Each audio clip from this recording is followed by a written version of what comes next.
aminay a de le tompona andraikitra tokony midiny eny fotony ohatran'izao midiny eny fotony ohatran'izao le tompona andraikitra de manontany zay moa taloha tsy misy le tribunal teny ambulant le fitsaran-tany tetivohitra anisany tompony ty anao vavolombelona taolona ko retraretra ay sokatana aminao i anisy ty zay zany tokony no vahaolana eto nakazay moa zany tonga eto a satria député amin'ny Madagasikara izay a dia hitondra an'izany etahitam-bahoaka zany zay amin'ny tompona andraikitra Isatokajiny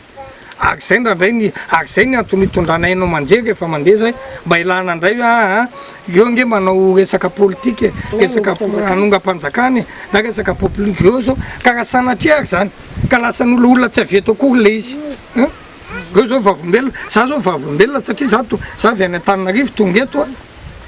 tsy mahalala koa na olona izany olona fa eo zao milaza tolo an'le olona le tany zany nge tokony jerena amin'ny fitsarana ka zay zany anaitra an'le tompona andraikitra Isatokajiny zay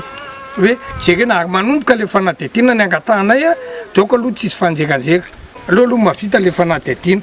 fa olona mbo mandry hipetraka somatsara amin'ny tanindrazany tany nonena izay matoky a ny fantako tsara solombavam-bahoaka ato a atao ny taratasy a atao ny fampiakarana amin'ny fitsarana ambony a izay netra ny tompona andraikitra Isatokajiny mba hipotra ny tena rariny eto amin'ity fireneny ity